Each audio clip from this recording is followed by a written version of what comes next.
चले लूटा गोरिया नदी बीच नैया हिलोर मारे। चले लूटा गोरिया नदी बीच नैया।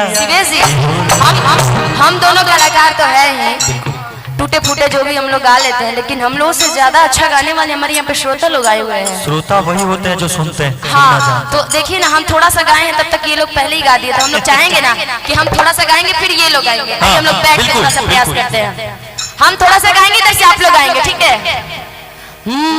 कि चले लूटा गोरिया नदी बीच नैया।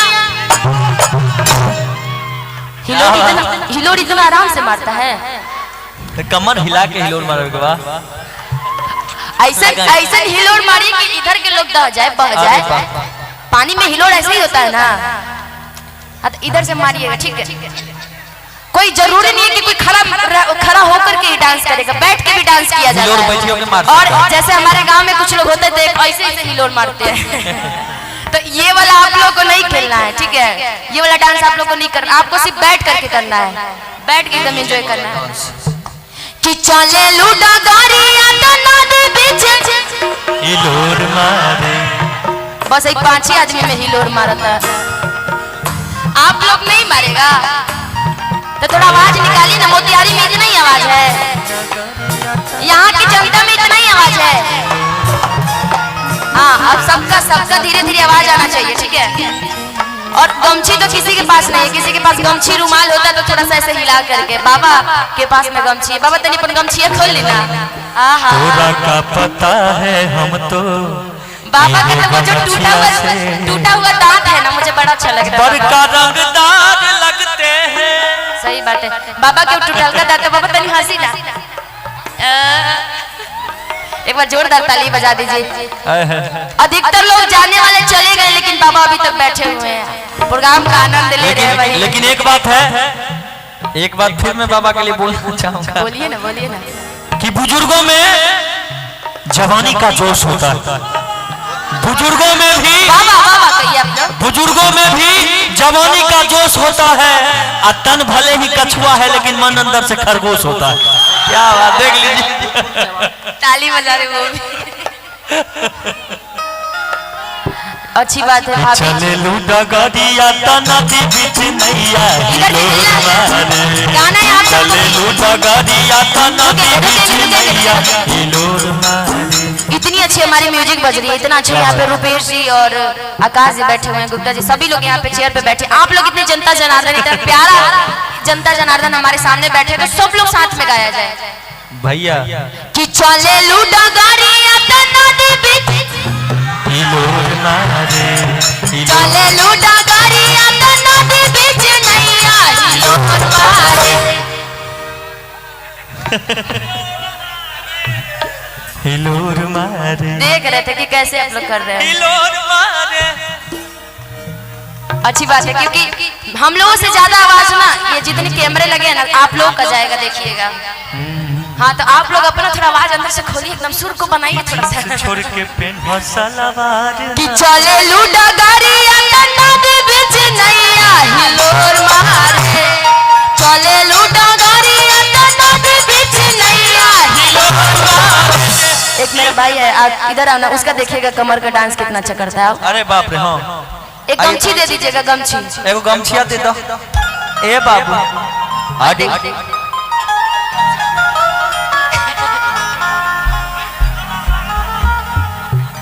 वाह। केशव कहाँ? ओढ़ लो। हाँ, आओ देखिए, वो हमरो तरफ से बच्चा के लाए। क्या वो भी डांस करता है बहुत खतरनाक, आराम से। कौन जान बचे तो बहुत बात। हिल रहा है, स्टेज हिल रहा है। अब हिलोर लगेगा तो हिलवे नहीं करेगा। सही बात है। आ जाओ बाबू, तुम भी थोड़ा सा कमर हिला के दिखा दो। देखिए ये भी आप ये गमछी ले लीजिए, क्योंकि हमारे भोजपुरी में गमछी के बड़ा अमोज के है। हम तो ये गमछिए से बड़का रंगदार लगते हैं। सही बात है। नहीं है गमछी आपके पास, अब भिखारी हो गए हैं एकदम। जाइए, ऐसे ही कर देगा। चाहिए आगे जाइए, आ जाइए, गिरिएगा नहीं खाली।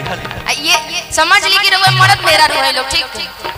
तो हई गमछिया उनका के दे दी, उनका मेरा रू बने चाहे रउआ बन जाए। ना ना, वह मर्द बनेगा कर रहा है।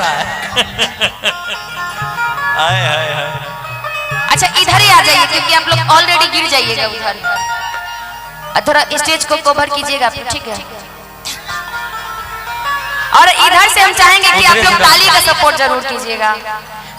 कितना अच्छा लगता है। Thank you so much, love you, I love you so much. आइए कि चले लूटा गाड़ी नदी बीच नैया हिलोर मारे, चले लूटा गाड़ी नदी बीच नैया हिलोर मारे, चले लूटा गाड़ी नदी बीच नैया हिलोर मारे, चले लूटा गाड़ी नदी बीच नैया हिलोर मारे, चले लू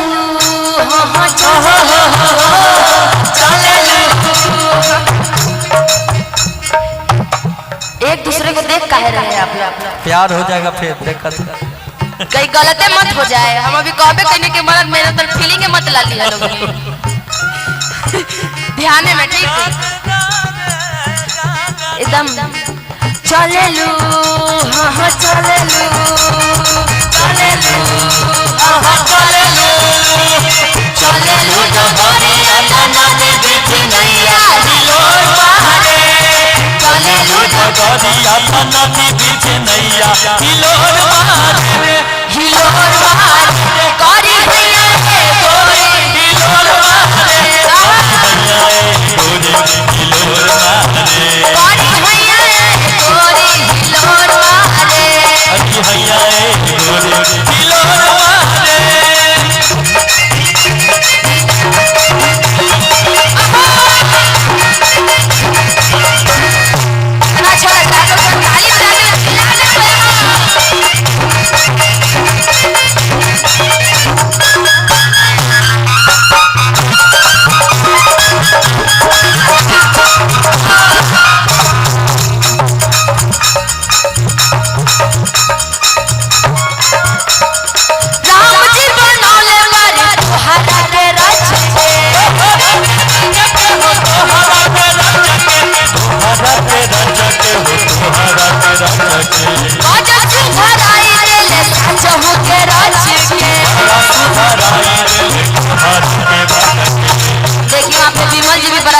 कर रहे हैं थोड़ा विमल जी आप यहाँ पर आ जाइए थोड़ा सा, बस उतना ही राम जी बनौले वाले तोहर के रच के, तोहरा के रच के, तोहरा रच के बाजा सुधराई देले सच होगे रच के। क्या बात है,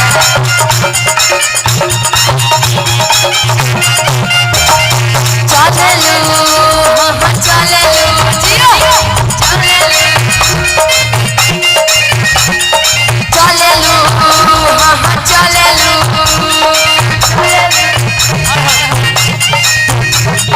विमलेश जी इसको कहते हैं कि कलाकारी। नहीं भाई, ये जो संगीत का कला जो हो जाए ना किसी के अंदर यदि आ जाए, चाहे नाचने का चाहे गाने का, जाता नहीं है वो, ऑटोमेटिकली निकलने लगता है लोगों के अंदर से कि चले लू हाँ चले लू। देखे कैसे चल रहे हैं, चले लू चले लू हाँ चले लू, चले लू हाँ चले लू, चले लू डगरिया नदी बीच नैया हिलोर मारे, चले लू